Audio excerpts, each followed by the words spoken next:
he was asked to give oral sex to his male coach every week.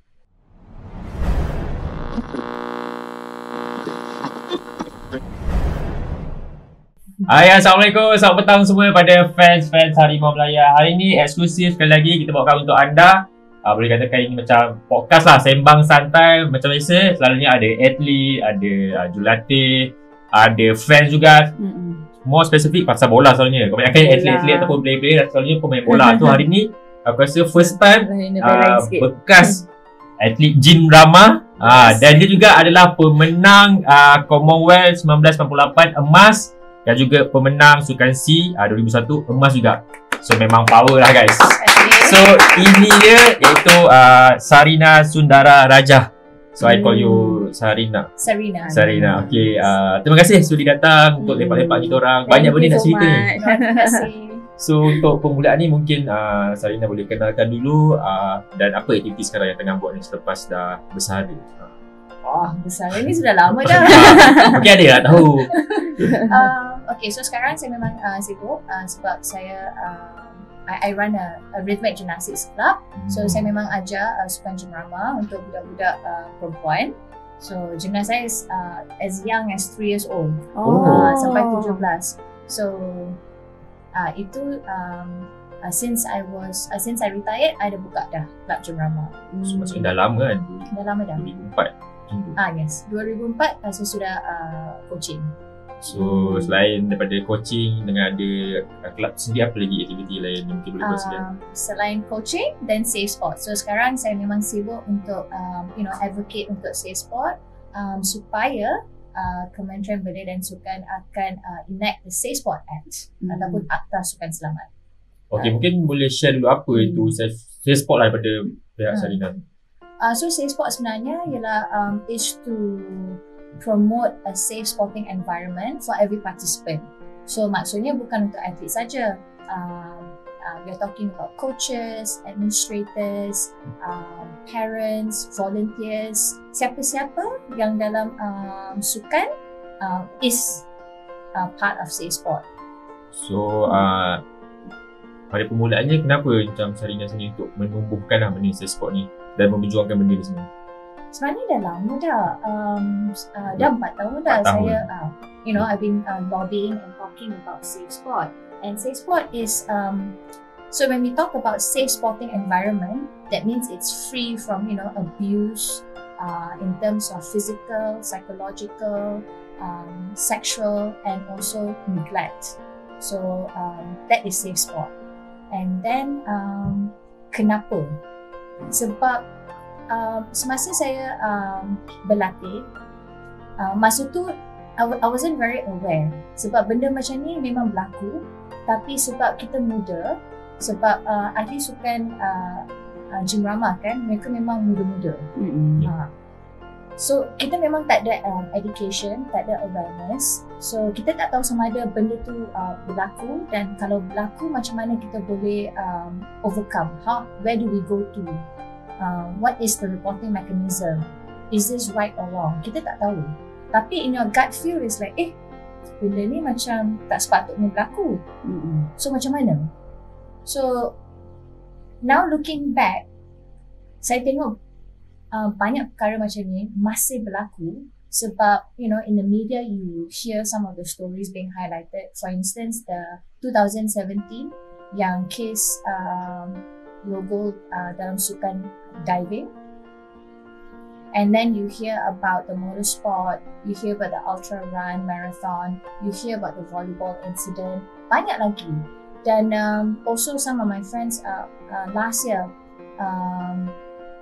he was an ex-national swimmer, dan masa dia kecil, when he was about 10 years old, and for 5-6 years he was sexually assaulted, whereby he was asked to give oral sex to his male coach every week.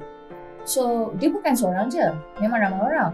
So benda macam tu memang berlaku, and it took him 20 years before he said it out, last year.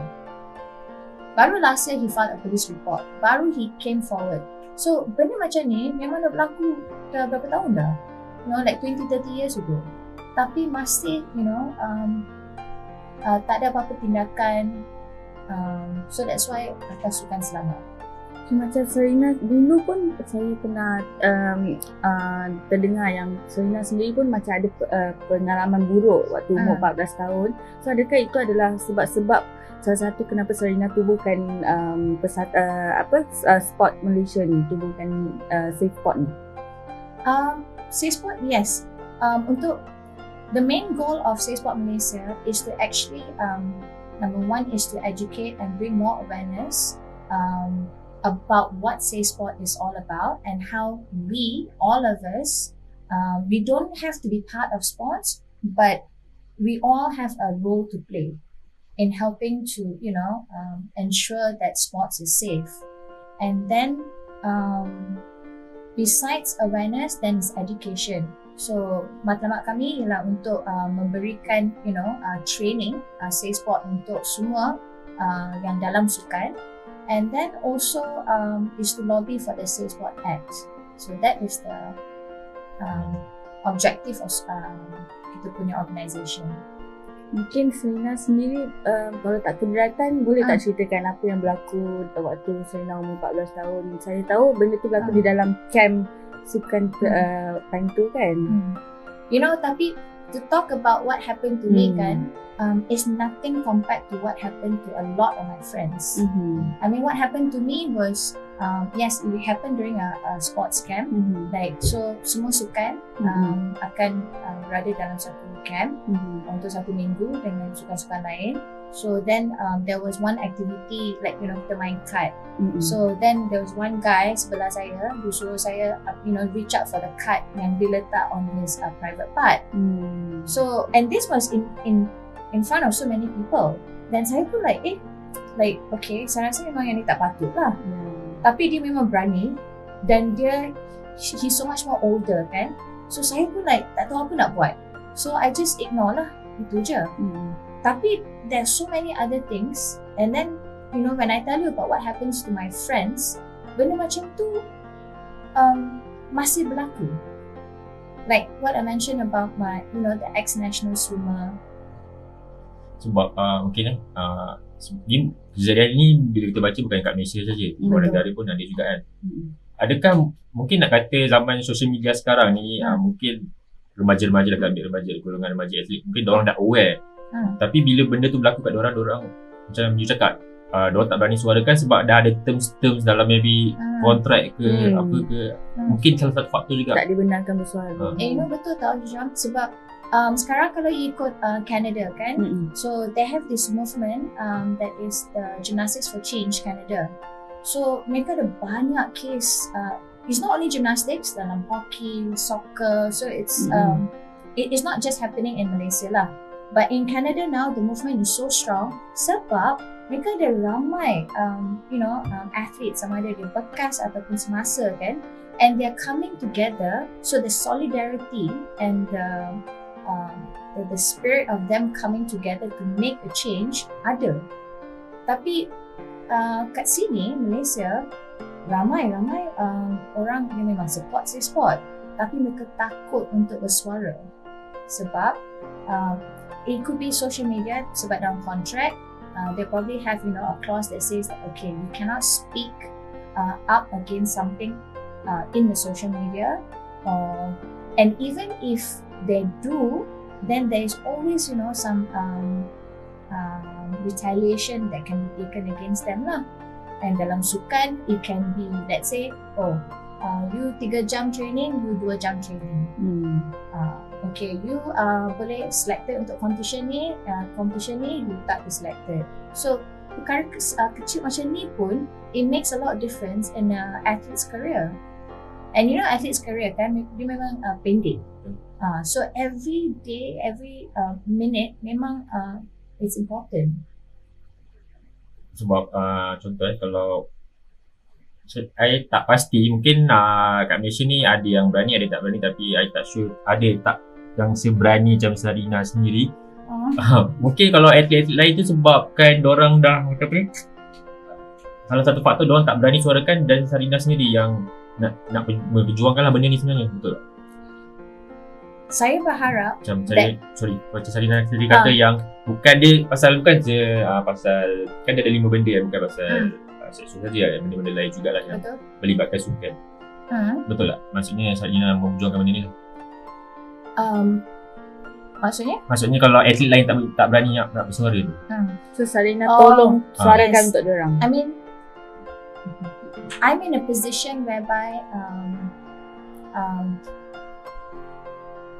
I have that privilege and that opportunity now to voice out and also to be heard. And I hope that this would also encourage the other athletes to speak up.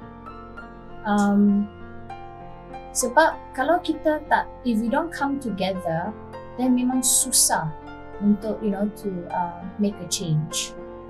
Yeah. So I just hope that by doing this, that it will help to inspire and give hope to the other victims and survivors and other athletes that it is okay to say something.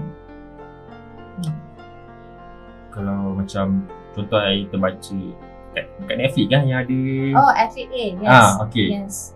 Baru I think lepas 20 tahun kot baru dia reveal atas lain nama dia Larry Nassar. Yes. Doktor dekat USA tu. Yeah. Mungkin sebab Malaysia dengan mungkin culture kita macam mostly lah Muslim kan. Mungkin sebabkan tu juga menjadi sensitivity lah orang-orang tak berani nak suruhkan. Sebab kalau sexual harassment dengan abuse memang ada stigma kan, it's a taboo subject. So dengan culture kita tak ramai orang nak want to talk about it, and mereka it's the shame tau. And then one more thing is kalau mereka bersuara pun mereka takut that orang tak percaya. Dan ada juga macam kita tengok ada atlet kedua yang berani bersuara macam former national swimmer kita Chin Dek Ong kan. Beliau beliau ada work hand in hand perkara ini supaya lebih kepada banyak atlet kan, supaya tidak berlaku di banyak bersuara. Dia bekerjasama dengan dia ke juga? Kita tak bekerjasama, tapi saya faham she was a victim. And apa yang dia buat pun, she coming forward to talk about her experience, that is great. Sebab it shows that that this thing is happening, and that for us to make a change, everyone must be willing to say something. And it doesn't mean that it has to happen to you tau. I mean, it could be anyone that supports that safe sport. Is a right for every child and every athlete. Then say something. Be part of the movement. It's like a place for you to back up athletes or someone that that have been in a situation like that or something, right? Sebab you don't have to be a victim of to be part of the safe sport movement. So macam ibu bapa kan, it's like grassroots. That's where most of the kids are training. That is the majority, and a lot of abuse also takes place in grassroots and community levels. So macam mana ibu bapa boleh main peranan untuk melindungi sukan supaya kanak-kanak dan atlet kita boleh train and compete without the fear of harassment and abuse. So ibu bapa juga mesti try to educate themselves to learn and then to also be much more aware and to also voice out. Macam ibu sudah kata Safe Sport Malaysia, Safe Sport Malaysia ni memperjuangkan kan. Adakah sekarang ni untuk saya, adakah benda ni masih lagi berlaku di peringkat grassroots dan terutamanya sukan swimming, sukan gimrama, gimnastik ataupun ada sukan-sukan lain lagi, still percaya tak benda ni masih?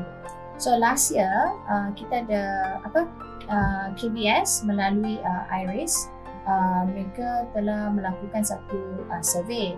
So survey ni untuk tengoklah sama ada atlet-atlet dan kita punya administrator semua experience harassment and abuse. So findings tu So kita punya former Secretary General Dato' Jana Santiran, dia keluar statement. Dia kata memang findings ni memang scary, in his own words, memang menakutkan sebab findings tu memang tinggi sangat. Tapi mereka the ministry masih tak mau release the findings. Ya, sebab kalau bila mereka release the findings, then is kita senang, kita tahu okay how to develop policies and also prevention program, targeted oriented program, so supaya benda macam ni takkan berlaku. Tapi kalau kita tak tahu macam mana abuse ni berlaku, then kita tak boleh nak prevent it. So findings tu memang penting, tapi ministry takutlah. Okay, macam kejadian 20 tahun yang berlaku pada Sarina kan, adakah Sarina macam rasa benda tu still macam buat Sarina trauma dengan keadaan yang berlaku tu, and Sarina rasa macam takut nak bercakap dengan lelaki ke especially ke, atau nak bergaul rapat dengan mereka lagi ke? Perkara tu bukan the only incident, so memang ada banyak yang berlaku, which has this accumulative effect. Kalau nak cakap trauma, it took me many years to work through. So sekarang bila saya berjuangkan Safe Sport, so it's like from a victim to a survivor to an advocate. It's very empowering. Sebab now I feel like I'm using my experience and the knowledge that I have now to do something about what had happened to me before, so that it doesn't happen to the other athletes. So dia untuk Sarina sendiri, sebab selalu orang cakap selalu highlightkan pada atlet wanita kan, ada tak lelaki pun? Si Hisham memang okay, that's a good question, sebab semua orang ingat Safe Sport untuk perempuan saja, untuk wanita. Itu memang tak betul. Safe Sport is for everyone. So you're talking about boys and men, girls and women, and it's not just athletes. Like yang ex-swimmer tu yang saya cerita, itu bukan perempuan. That was a male athlete. Okay. Tanya sebab ada beberapa mungkin sensitivity lah kita tanya sebelum kita nak cerita lebih pasal perjuangan Safe Sport ni, sebab kita nak tahu juga experience dari Sarina juga bila Sarina mengalami perkara-perkara begitu. Macam it took beberapa years kan untuk mungkin Sarina nak macam mana nak berdepan situasi tu. Maybe ketika itu ada tak macam parents ke nak bagi tahu macam mana ke, macam lepas 20 tahun baru mereka tahu ke macam mana Sarina melalui lah situasi yang ini, handle situation tu besar ni. Masa tu memang kita ada mental trainers, tapi sebenarnya sebagai atlet pun saya memang tak tahu that kita ada hak athletes rights. Saya baru tahu mungkin like a few months ago. So as athletes kita memang ada our rights, and then kita tak ada education dan awareness about what constitutes harassment and abuse. So kalau you tak tahu, then bila yang tu berlaku, you tak tahu macam what to do. So then so that will slowly affect your mental health, and then that will appear elsewhere, but you don't realize it sebab you memang tak tahu kan, and you're very young.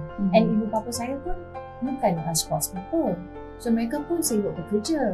Kita pun bukannya tengok ibu bapa setiap hari. I was studying and training kat sekolah Sukan Jalil. So like Monday to Saturday kat sekolah. So Saturday balik rumah satu hari, Ahad back to sekolah Sukan dah. So most of the time that we spend is with the coaches. And masa tu time Sarina tengah buat nama, tengah meningkat naik. Macam mana Sarina sembunyikan perkara sebegitu untuk fokus more in sport? Tapi Sarina kata dia macam tak tahu lagi kita punya hak sebenarnya. Betul. So kalau you tak tahu, and there is no a safe space kan untuk you nak melakukan, and you memang tak ada that support system, so you have no choice but to accept it, and you think that this is part of sports. So then it becomes normalized kan. So bila benda macam ni berlaku, you rasa okay, this is part and parcel of sports. So maksudnya I mesti tahan lah. Kalau I nak jadi champion, kena tahan lah Sarina. So and also time tu ibu bapa Sarina tahu tak apa yang berlaku kejadian tersebut? Adakah diorang macam nak cari coach ke, report kat someone ke? Oh tak. Tak tahu bapa. Tahu sebenarnya okay, bapa saya sudah meninggal kan. Tapi mak saya baru mungkin last year, itu pun bila dia baca surat khabar, saya pun malu sampai sekarang untuk beritahu dia that okay, benda-benda macam ni pernah berlaku pada saya. Okay, inilah soalan sensitif kan. Mungkin ramai orang di Malaysia ni sebenarnya tak tahu lah, mungkin di luar juga lebih pada nak selamatkan pentadbiran ataupun mana-mana persatuan saja. Atlet dia more tu backup persatuan dengan backup persatuan dengan pentadbiran, tak backup atlet. Dia utamakan benda tu. Betul, sebab tu saya rasa kita punya sistem kan memang broken. Tapi we are not the only ones. Sebab masalahnya sekarang so you take for example macam case volleyball lah, okay? So bila yang tu berlaku at the volleyball tournament, semua orang nampak kan, tapi tak ada orang pergi melaporkan tu pihak polis yang ni telah berlaku. Lepas tu saya tak tahu sama ada perkara ni dilaporkan kepada association. Tapi apa yang saya tak faham ialah kenapa mereka ingat bila you slap someone itu memang itu normal. Kan?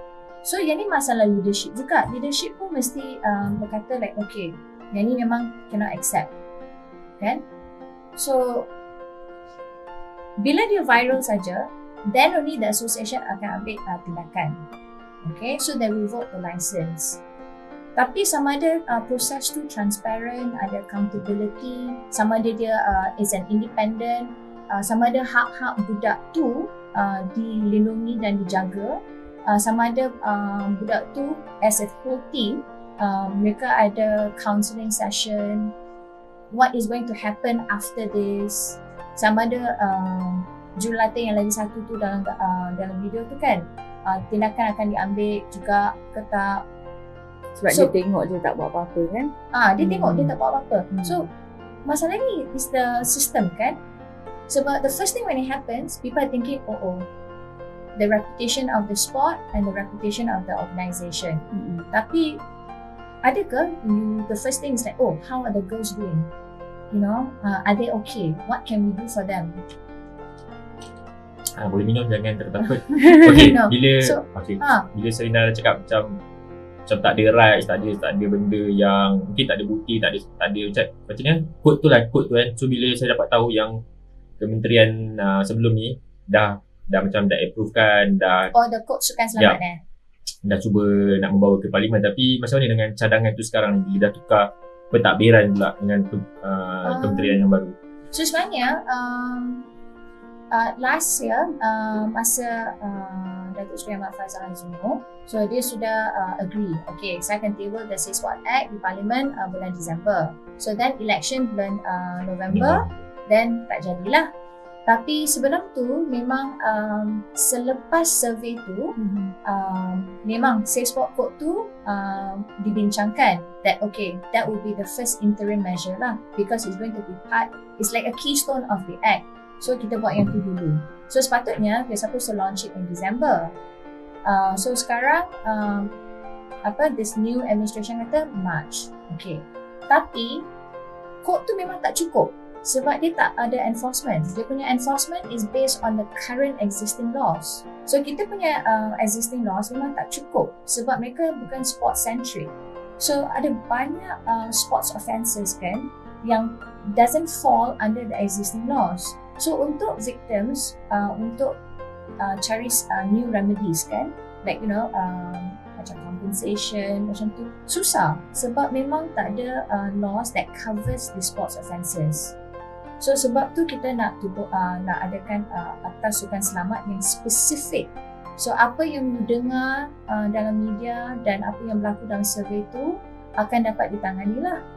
So kod tu memang tak ada enforcement kecuali dan dia akan di-enforce kalau you are key signatory saja.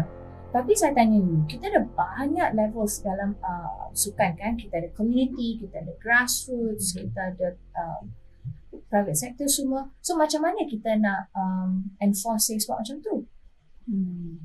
So ada tak cadangan ataupun berjumpa dengan kementerian sekarang untuk aktifkan benda ni lah, untuk perjuangkan balik, untuk sambung? So saya ingat like okay, bila the new government kan, okay lah kita mereka kata okay, the first priority was safe sport. So kita semua gembira lah, the whole sporting community. Tapi 2 weeks ago keluar dalam media that the ministry sekarang tak mau continue dengan the akta dan the Safe Sport Center. So maksudnya kita tak ada the legislation dengan the independent center tu.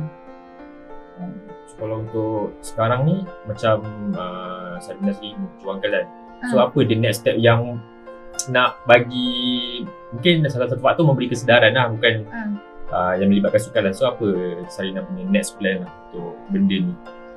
The next plan, actually saya memang terharu sebab okay, I nak cerita sikit sebab bila Harimau Melaya keluarkan story tentang safe sport tu kan, saya memang terkejut dan terharu juga sebab saya tak sangka that you know a large organisation macam ni kan would actually come forward and say something, sebab semua orang takut.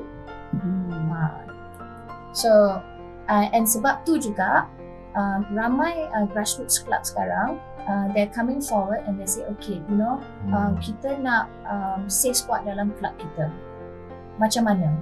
So sekarang we have that you know that interest. Adakah mungkin faktor lain juga kena ada macam mana specific subject or untuk educate people tentang perkara ni? So our next plan is to actually have you know club assessment tool to come up with safe sport training modules, bukan saja untuk atlet tapi untuk the whole ecosystem, termasuk ibu bapa dan jurulatih. So we're going to have we are currently developing that. Macam you cerita masa off record tadi macam event yang cycling ke jogging yang yang ultra marathon. So mungkin you boleh share sikit, maksudnya kita kalau benda ni, kod ni aktif, maksudnya orang tu boleh mengenakan tindakan kepada pihak penganjur macam tu? Kod tu lain sebab kod tu dia punya enforcement ikut current existing laws. So kalau akta sukan selamat, then yes. So maksudnya any specific sports incidents kan yang berlaku, kita boleh guna akta yang baru tu untuk seek new remedies. Tapi sekarang like macam case tu memang tak boleh, susah. So just dia jadi macam sama macam volleyball tu, just statistics lah, berlalu ke gitu. Just berlalu sampai the next case datang, then okay baru boleh ikut law baru lah. Itu kalau kita ada akta sukan selamat. So maksudnya kena aktifkan benda tu dulu lah. Ya, sebab yang kod tu, yang kod sukan selamat tu, yang tu memang tak cukup. Yang tu sebenarnya apa yang beritahu dulu ialah okay, this is harassment dengan abuse. Kalau you buat ni memang dia silap dan under existing laws, okay, then this action can be taken. Tapi kalau certain banyak sports offences yang berlaku doesn't fall under that, then pun susah juga. So your code pun mesti strong enough, must be strong enough. Kalau strong, and then bila semua orang mereka sekarang mereka tahu kan, they are empowered. It's like, oh okay, I know what is harassment. Benda ni sedang berlaku kan. Tapi you pergi association, okay, you pergi association, in proses dia tak independent. Kalau leadership tu tak percaya you dan takkan buat investigation yang transparent kan, then susah juga. So sebab itulah kita tengah lobby untuk adakan satu independent reporting mechanism. Maksudnya kalau benda ni berlaku pada atlet dalam grassroots level juga, mereka ada satu center untuk pergi melapor. So tapi kalau sekarang internal proses tu dalam badan sukan. So kalau grassroots sports, mereka tak ada relationship dengan badan sukan, susah juga. Macam mana mereka nak pergi badan sukan dan melapor. So sekarang ada tak yang ex-atlet ke yang masih aktif datang tanya you macam mana nak suarakan benda ni, nak apa yang diorang kena ke? Ada? Ada. Tapi tak boleh nak buat apa-apa. Tapi saya pun tak boleh nak buat apa-apa sebab kita tak ada undang-undang spesifik. Saya pun tak tahu macam mana nak advise where to go sebab kita tak ada yang independent center tu. Yang saya boleh cakap, okay lah, kalau you under this association, then you pergilah dan report. Oh, tapi kalau mereka tak dengar, so apa nak saya buat? Saya rasa sedih sebab tak dapat nak tolong diorang kan. And then atlet ni kan, mereka, this is their career tau. It's their passion. It is sometimes is the only thing that they know. And it is their dream. Something that they love to do. Their dream is to be a champion. But then this happened to them. So apa you nak buat? So saya pun rasa sedih kan. Sometimes you nak tolong tapi you tak tahu macam mana nak tolong. And then you know that this is happening. Still happening until sekarang kan. Okay, tak apa. Banyak cerita, topik sensitif pasal Safe Sport ni. Mungkin nak you cerita macam Safe Sport ni. Maksudnya benda ni betul lah. Bukan melibatkan, macam you cakap ada 5 kan. So dia nak memperjuangkan dan nak educate people lah benda-benda yang macam ni. Mungkin kalau macam budak-budak ke tak tahu nak suarakan buat benda tu, kena educate dia. Grassroots lah maksudnya. Asal dia besar dia tahu. Tapi asalkan kita mesti open minded juga dan willing to embrace change. Sebab ramai orang masih resistant tau. Mereka mereka don't want to accept. Saya faham memang changes susah. Dan kalau tak accept, contoh daripada segi okay, kalau leadership resistance, maksudnya kalau benda ni berlaku then I will lose my power. So semua orang ada agenda sendiri kan. So yang tu. So then kalau jurulatih pula, masa saya berlatih, saya punya jurulatih semua dari Soviet Union, dari Russia. So mereka punya style of coaching lain. Mereka memang strict lah. Okay. So then bila saya mula bercoaching kan, bila saya sudah bersara, saya punya style pun ikut saya punya jurulatih. Because that's all I know. That is how I was trained. So you think that this is how it is.